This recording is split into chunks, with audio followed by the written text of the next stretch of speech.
265페이지 고린도전서 3장 16절부터 봉독합니다. 고린도전서 3장 16절부터입니다. 너희는 너희가 하나님의 성전인 것과 하나님의 성령이 너희 안에 거하시는 것을 알지 못하느냐? 누구든지 하나님의 성전을 더럽히면 하나님이 그 사람을 멸하시리라. 하나님의 성전은 거룩하니 너희도 그러하니라. 아무도 자신을 속이지 말라.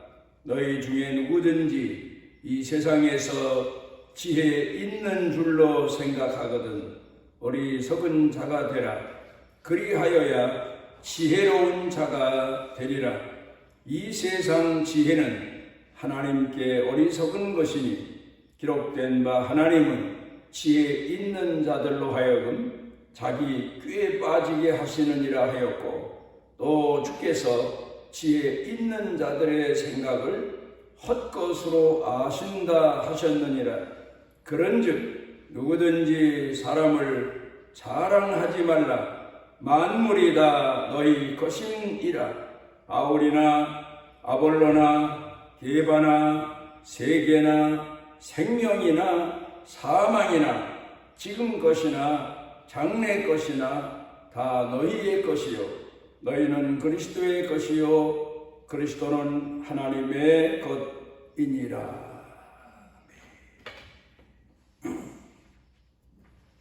이는 보통 하나님의 성전하면 교회를 생각하게 됩니다. 겉으로 볼 때 교회 상징인 종탑이나 십자가가 있고, 그리고 건물이 있고, 그리고 교회 안으로 들어오면 강단이 있고, 또 찬양하는 성가대원들이 앉는 자리가 있고, 그리고는 성도들이 모여서 예배 드리는 장소가 있습니다. 그런데 우리 한국 교회는 복음이 전파되어서 교회가 세워진 이후로 여러 가지 변화를 시대에 따라서 거듭하고 있습니다.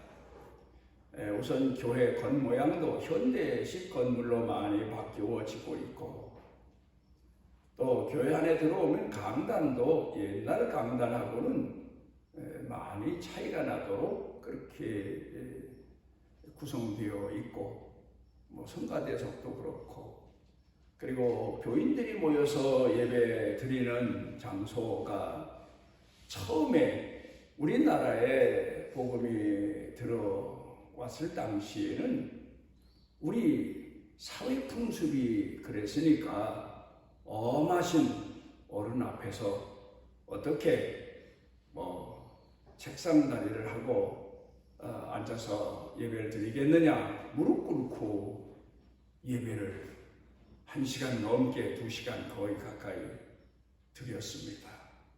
그러다가 조금 시대가 바뀌면서 장의자가 들어와서 장의자에 앉아서 예배를 드리다가 요 근간에는 또 개인 의자들을 선호하는지 개인 의자가 들어와서 예배를 드립니다. 그리고 주일마다 모이고 또 예배 시간이 정해진 때 모이고, 그리고 교회에 오르내리면서 하나님을 공경하는 신앙 고백을 하고 신앙 훈련을 받고 이제 그렇게 지내고 있습니다만은, 오늘 성경 본문 말씀으로 돌아가서 보면은 사도 바울은 좀 더 의미 깊은 그런 성전 이야기를 하고 있습니다. 성전은 물론 사도 바울이 말하고 있고, 또 그 당시에 사람들에게 있어서 성전에 대한 생각은 솔로몬 성전, 그리고 그 성전이 폐허되다시피 해서 스룹바벨이 재건한 성전, 그 성전이 예수님 당시까지 전해져 온 성전이고 사도 바울이 말하는 성전의 모습입니다. 그런데 그 이스라엘 사람들이 하나님을 공경하던 성전의 모습을 보게 되면 뭐 우리네처럼 먼저 전이니까 집이니까 건물 모양이 이제 있습니다. 그리고 안으로 들어가면 성전이라고 하는 곳이 있습니다. 그리고 성소라는 곳이죠. 그 성소 안에 지성소라는 곳이 있습니다. 그 성소는 제사장들이 제사 드리는 장소이고, 그 다음에 지성소는 그 안에 특별한 것이 보관이 되어 있는데 바로 법궤가 보관되어 있습니다. 그 법궤 안에는 모세가 하나님 앞에 받았다는 돌 계명판 두 판이 십계명판이 들어있고, 또 아론의 제사장 아론이 하나님 앞에 부름받아 쓰여질 때 지팡이에서 싹이 난 그 지팡이가 보관되어 있고, 그리고 이스라엘 백성들이 광야에서 아침에 나가서 거두어 들여서 먹었던 만나가 보관되어 있습니다. 그리고는 그 지성소는 평소에 제사장들이 성소에서 예배드리고 제사를 집례하면서도 그 안에 못 들어갑니다. 1년에 한 번 정해진 때 대제사장이 그 안에 들어가서 하나님 앞에 제사를 집례합니다. 그리고는 성전뜰이라고 하는 곳이 있는데, 오늘 우리로 말하면 예배당 강단 그 앞에 있는 성도들이 모여 앉은 곳, 그곳을 성전뜰로 이스라엘 성전은 알려져 있습니다.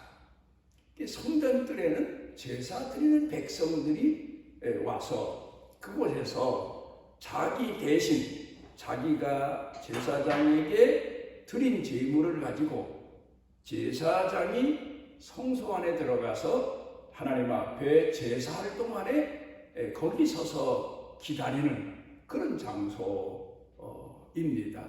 그런가 하면 또 만민이 기도하는 집이라 하신 것처럼 이스라엘 백성들이 때가 되면 그 성전 뜰에 와서 예배에 참석하고 제사에 참석하고 기도에 참석하고 그런 장소입니다. 그런데 여기서 중요한 것은 그 성전 뜰입니다. 백성들이 모여 있는 곳입니다. 그런데 그곳에서는 2시간이고 1시간이고 우리는 예배를 초창기 때에는 뭐 한 2시간 말씀 듣고 찬송하고 기도하고 그렇게 예배를 드렸는데 점점 짧아져서 이제는 1시간도 못 드리는 이제 그런 상황입니다만은, 이스라엘 사람들은 전통을 중시하기 때문에 지금도 2시간 정도는 거기 뜰에 서서 제사의 예배에 참석을 한다고 그럽니다. 그런데 그 성전 뜰이라고 하는 곳에는 백성들이 모이는 곳인데 그곳에 가서는 서서 하나님 앞에 제사에 참여를 합니다. 하나님 앞에, 거룩하신 하나님 앞에 앉지 못합니다. 절대로 앉지를 못합니다. 그래 지금도 유대인들이 모이는 유대인 회당에 가서 예배드리는 모습을 보게 되면 그 전통을 그대로 지켜서 랍비가 강단에서 뭐 설교하거나 회당에서 지역에 있는 하면 그 유대인들은 2시간 동안이고 그 성전 안에 들어와서 서서 예배에 참여를 한다고 합니다. 그런가 하면 러시아 정교회가 지금도 그 전통을 계속 계승해서 러시아 정교회도 교회 성도들이 성전 안에 들어가서 예배에 참석하면 2시간 동안을 서서 예배에 참석을 한다고 그럽니다. 그런데 서서 예배에 참석하는 자세, 그 자세를 우리가 구약 성경으로 돌아가서 보면 애굽에서 400년 동안 종살이하던 이스라엘 백성들을 하나님께서 모세를 통해서 이끌어내셔서 약속의 땅으로 인도하여 가게 하실 때에 애굽에 10가지 재앙이 마지막에 내리죠. 10번째 재앙이 마지막에 내리는데 그때 애굽의 바로 왕 장자도 죽고 애굽의 초태생 사람이나 짐승이나 모두 죽는 재앙이 내리는 밤에 하나님이 이스라엘 백성들에게 지시하십니다. 내일은 너희가 이 애굽을 떠나서 나가게 될 텐데 오늘 밤에는 양을 잡아서 그 양을 요리해서 쓴 나물과 함께 먹을 때 앉아 먹어도 안 됩니다. 서서 허리에 띠를 동이고 그리고 쓴 나물과 함께 먹어라. 이제 그렇게 지시하십니다. 그 의미가 참 깊습니다. 이스라엘 백성들이 왜 서서 하나님 앞에 제사를 지금까지 드리는 전통을 이어오고 있나? 물론 사람이 서로 대화할 때 앉아서 대화한다고 그 말의 의미가 약해지는 건 아니지만 그 이스라엘 교회가 하나님 말씀을 들을 때 서서 듣게 하는 이유가 그 말씀을 들으면 돌아서서 순종하고 행동하는 자세를 표하고 있습니다. 그러니까 이스라엘 백성들이 애굽에서 나갈 때 마지막 6월절 저녁에 양을 잡아서 고기를 먹는데 삶아도 안 됩니다. 구워서 쓴 나물과 함께 먹는데 허리에 띠를 동이고 마치 행동하기 직전의 자세로 그 양고기를 먹고 그리고 날이 맑아 모세를 통해서 이스라엘 백성을 이끌고 가십니다. 그러니까 우리는 항상 성도는 신앙인은 하나님 말씀 앞에서는 서서 받는 자세, 그 자세를 가르치고 있습니다. 왜? 곧 들은 대로 돌아가서 행동하기 위해서, 그 말씀에 순종하기 위해서 그런 의미를 포함하고 있습니다.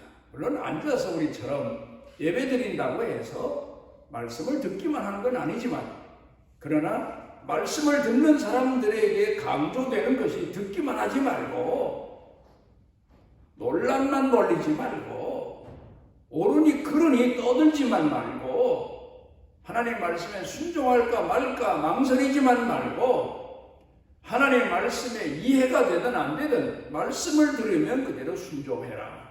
순종의 자세로 살아라. 순종으로 나아가라. 그런 의미를 담고 있는 겁니다.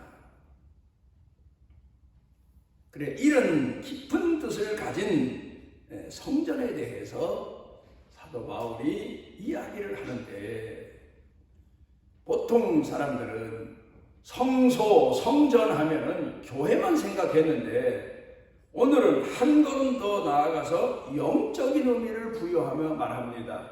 너희 몸도 예수를 믿는 사람의 몸도 예수를 믿도록 부름받은 사람들은 그때부터 그 몸이 하나님의 성전이다. 거룩한 성전이다. 그러니까 너희가 하나님의 성전을 거룩하게 알고 거룩하게 성전을 섬기는 것처럼 너의 몸을 거룩하게 사용해라. 성전은 거룩해야 되는데 예수님 당시에 성전은 강도의 굴혈로 만들었다.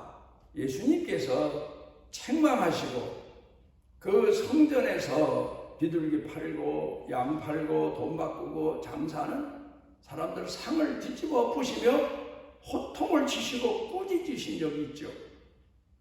그러니까 성전을 돈벌이하는 장소로 생각을 한 겁니다. 하나님 앞에 예배하는 장소, 제사하는 장소로 성전을 섬긴 게 아니고 성소를 섬긴 게 아니고 돈벌이하는 자기 이익을 추구하는 욕망을 추구하는 곳으로 타락시켰다. 그래서 예수님이 가죽 채찍을 만들어서 짐승을 내어 쫓으시고 상을 엎으시고 대개혁의 모습을 그들에게 보여주셨습니다. 내 집은 만민이 기도하는 집인데 강도의 구조를 만들었다. 이 말씀을 다시 생각해 보면 찔리는 게 많습니다. 한국교회 지도자들 찔리는 게 많습니다. 교회에서도 보면 옛날과 달라요. 뭐 한 가지 의논을 시작하면 어찌 그렇게 말이 많은지, 의견 많은 게 나쁘다는 말은 아닙니다. 그런데 불평하고 원망하고 안 된다고 하고 평소에 교회에 대한 불만을 회의 때 털어놓고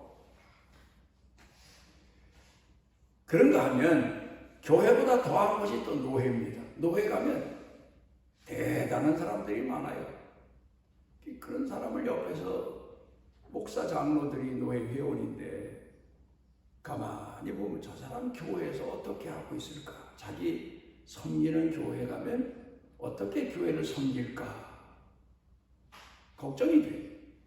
저 사람 다니는 교회는 저 사람 때문에 시끄럽겠다. 노회까지 와서 저러니까. 그런데요, 총회 가보면 더해요. 밤에 잠을 안 자고 정치를 하느라고 내 편이 되어 주어라.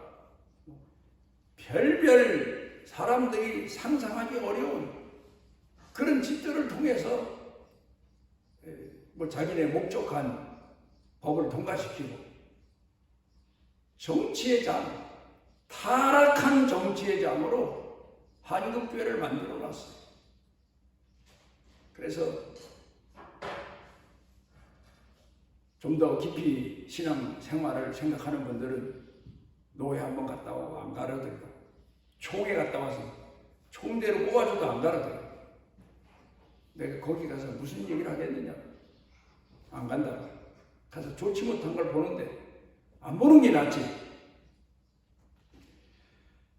우리가 다시 생각해 봐야 될 것은 하나님 앞에 부름받은 사람은 거룩한 성소처럼 거룩한 마음의 자세를 가지고 하나님을 공경해야 되는데 거룩함을 잊어버리고 진실함을 잊어버리고 양심적인 것을 잊어버리고 하나님 말씀대로 순수하게 순종하는 순수한 신앙을 잊어버리고 그렇게 살게 된 한국교회를 놓고 보면 우리가 회개 많이 해야 됩니다.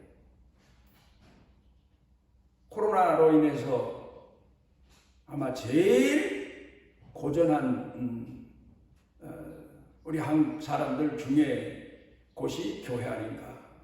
소상공인들과 교회. 교회가 이럴 때 뭐 정부 정책만 나쁘다고 말할 게 아니라 교회 예배 못 드리도록 회방한다고 해서 교회 탄압이라고만 말할 게 아니라 그럼 우리 교회는 그동안 하나님을 잘 공경하는 그래서 사람들이 교회 나와서 그래 세상과 달라 세상에선 사람들이 두세만 모여도 싸우는데 교회는 이렇게 서로 양보하고 서로 협력하고 서로 낮아지고 참 사랑이 많은 곳이야. 이런 교회로 지속이 돼야 되는데 못 모르고 교회 갔다가 이 말 많아 교인들 싸움하는 거 보면 대단해.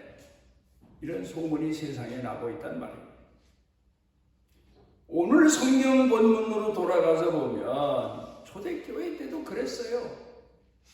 그래서 고린도 교회 성도들에게 사도 바울이 너희가 예배드리는 장소도 거룩한 장소고 너희 몸도 거룩한 몸인데 예수 믿는 사람은 그 몸이 성전인데 어떻게 그렇게 시끄러우냐 교회가 어떻게 시끄러울 수 있냐 좀 더 인내하고 좀 더 겸손하게 좀 더 참고 낮아져야 되지 않느냐 거룩한 사람들이 모인 곳이면 그 교회가 거룩해야 되고, 뭘 해도, 회의를 해도 거룩하게 선한 마음으로 그래야 되는데, 너희 교회에서 별별 소문이 다 나고 있다. 나는 베드로 파다, 나는 바울 파다, 나는 아볼로 파다.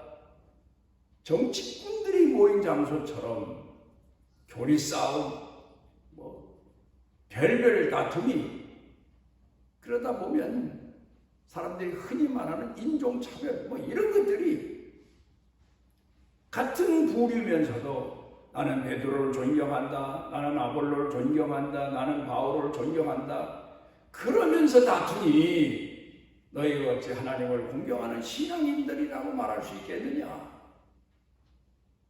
그걸 지적해서 교훈하고 있습니다. 우리는 건물이 오래되면 다시 리모델링을 하는 것처럼 늘 신앙생활 오래 한 사람일수록 자기 자신을 돌아볼 줄 알아요. 제가 목회 시작해서 어렵사리 몇 단계에 걸쳐서 예배당 건물을 지었더니 그렇게 모양도 그렇고 안팎이 좀 현대 감각에 뒤떨어지는 것 같아서 목회를 거의 마칠 때쯤 기도 제목이 하나님, 우리 예배당 리모델링 마치고 은퇴하게 해주십시오. 그게 제 소원 기도였어요. 오래도록 기도했어요. 그런데 현실은 점점 리모델링이 뭡니까? 예배당 다 부수고 그게 재개발되고 다시 지어야 되는 그런 여러 가지 복잡한 상황에 빠지게 됐습니다. 그런데 예배당 하나 다시 건축하려면 돈이 얼마나 많이 듭니까? 그 일로 인해서 교회 성도들이 집도 바친다, 헌금도 한다, 그러다 보니까 교회마다 여러 가지 문제가 일어나고 있는데, 교회 성도들 중에 잘 살아서 헌금을 많이 하는 건 좋지만 다 어렵고 힘들게 사는 사람들에게 예배당 건축을 강조하다 보면 출연이라고 말하지요. 좋지 못한 그런 일들이 일어날 것 같아서 리모델링으로 끝나자. 재건축 비슷하게 리모델링으로 끝나자. 기도 제목이었고, 그게 예산도 덜 들고, 그게 기도 제목이었는데 하나님이 역사하십니다. 그래서 재개발 지역이 해제가 돼요. 재개발 지역으로 지정됐던 법이 해제가 돼버렸어요. 그래서 우리 교회가 성도들이 기도해서 리모델링을 2년, 한 4년, 5년 동안에 잘 마치고, 그리고 제가 은퇴할 수 있어서 지금도 교회 가서 겉모습을 보거나 그 안에 들어가 보면 그렇게 감사할 수가 없어요. 여러분, 우리 성도들은 예수 믿고 신앙생활 하면서 해가 가면 해가 갈수록 우리 자신의 속사람을 다시 돌아볼 줄 알아야 돼. 내가 뭐가 문제인가? 뭐가 낡았나? 뭐가 무능해졌나? 이런 것들을 보면서 나 자신을 다시 돌아볼 수 있어야 됩니다. 재건축할 수 있어야 돼요. 회개 많이 해야 돼요. 오늘 성경 본문에서 가르쳐 주시고 있는 내용입니다. 그래야 하나님 영광을 위해서 쓰여질 수 있습니다. 저는 이 교회를 생각할 때 오늘 성경 본문에 사도 바울이 성소에 대한 이야기를 하면서 너희 몸도 성소다. 그러므로 너희 자신도 거룩해라. 거룩한 사람이 어떻게 싸울 수 있겠느냐? 하나님 영광을 위해서 소중하게 쓰여져야 되지 않겠느냐? 그런 것처럼 우리는 지금 교회를 섬기고 있습니다만은 교회 기원으로 거슬러 올라가 보면 벌써 이미 에덴 동산에서부터 하나님은 교회의 장차 장래의 성도들이 찾는 그런 교회 모습을 영적으로 보여주고 계십니다. 에덴 동산 중앙에서 샘이 흘러 넘칩니다. 그러면 그 샘이 사방으로 네 강을 이루면서 흘러갑니다. 그럼 그 강가에 각종 나무가, 과실나무가 자라고 그 나무 열매가 맺히고 그래서 사람들이 따먹고 그렇게 하도록 하나님의 에덴 동산을 만들어 놓으셨습니다. 그런데요, 우리가 이 내용을 깊이 생각해 보게 되면 예수님께서 이 땅에 오셨을 때 예수님 배에서 생수의 강이 흘러넘치고 성령이 그 따르는 성도들에게 부어지게 됩니다. 말씀이 그 성도들에게 제공됩니다. 마치 에덴 동산 중앙에서 흘러넘친 강 따라서 나무가 나고 열매가 맺혀서 사람들이 물도 마시고 나무 열매도 따먹고 하는 것처럼 예수님이 전하신 말씀이 예수님께서 주시는 성령의 능력이 교회 성도들에게 영적인 음료가 되고 영적인 양식이 되고, 그래 우리가 신약 성경을 딱 열어보면 사복음서로 시작됩니다 않습니까? 사복음서. 네 방향으로 에덴 동산에서 흐르던 네 강물이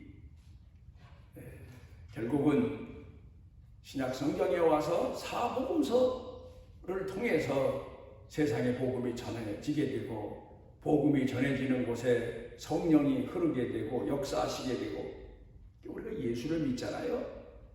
그런데 성경을 통해 보면 아버지의 성령께서 이끌지 아니하시면 아무도 내게 올 자가 없다. 예수님 말씀하셨어요. 성령은 하나님께서 보내시기도 하시지만 예수님께서 또 부활하신 예수님이 보내시는 하나님의 영이십니다.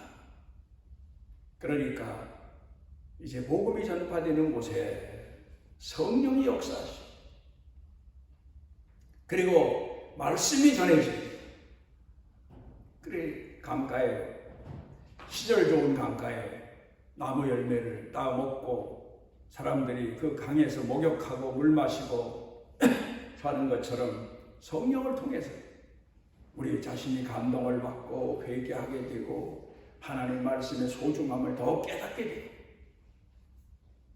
그러면서 오늘을 살아가는데 한번 생각해 보십시오. 요사이 우리가 겪었던 얘기죠. 지난 몇십 년 동안 50년대 60년대 서울에 가보면 개천이 아니라 하천이에요. 하천. 그 인도에 가게 되면 그 하천물이 흐르는 곳에 사람들이 그냥 못 가요. 네팔이래. 네팔. 인도 네팔. 물이 썩어서 막 인도 사람, 네팔 사람도 그 개천 옆을 지나가면 코를 기고 가요. 냄새가 얼마나 지독해요. 또 그 사람들은 소를 또 신이라고 해서 그냥 방치해요. 그럼 그 하천 냄새 나는 곳에 소가 우뚝 서 있기도 하고, 더럽게 이럴 데가 없는데 그렇게 살아요. 그런데 우리나라 옛날 50년대 전쟁 때 60년대 서울 청계천 가면 냄새가 나서 그 서울 하천물이 다 흐르니까, 그런 것처럼 한국 교회가 왜 생수의 강이 흐르면 세상 사람들이, 목마른 사람들이, 인생에 고달픈 사람들이 왜 교회 안 나오겠습니까? 그런데 하천물이 흐르는 것처럼 교회를 더럽힌 사람들이 많아서, 싸움장으로 만들어서 별별 일이 다 많아서 사람들이 교회로 외면하는 거예요.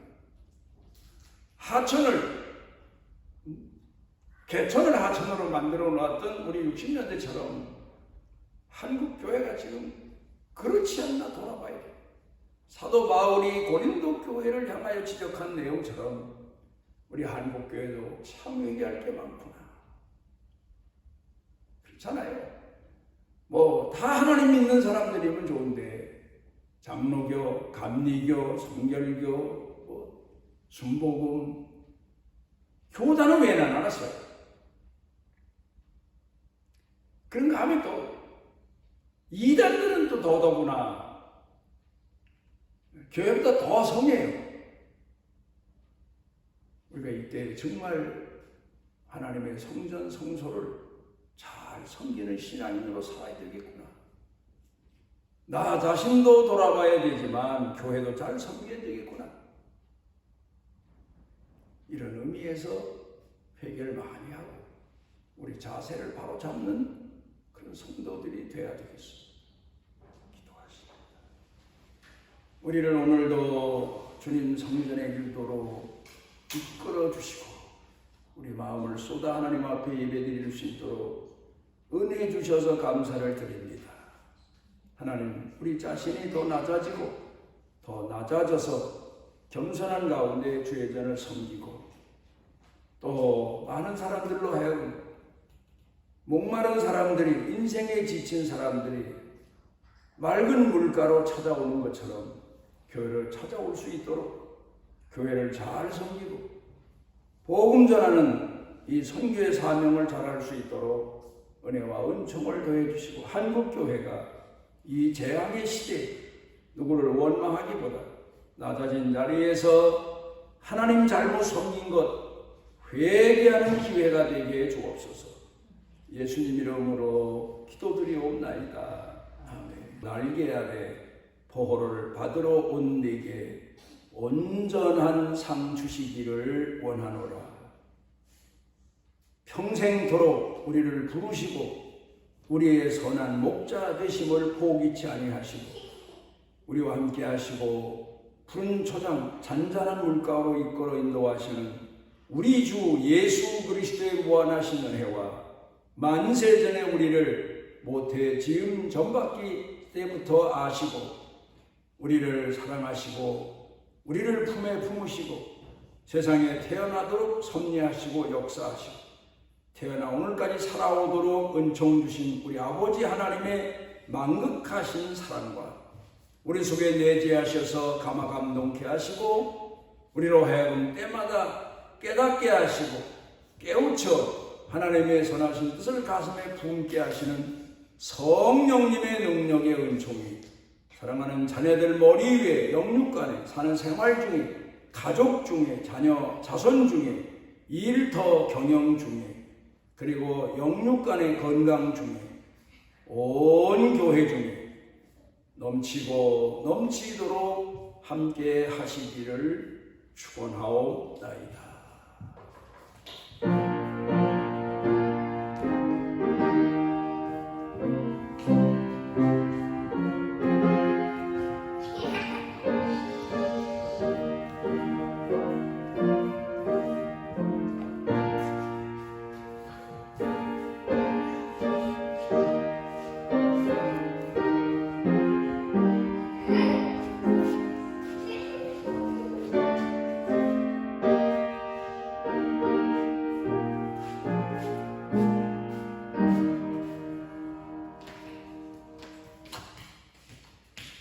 고맙습니다.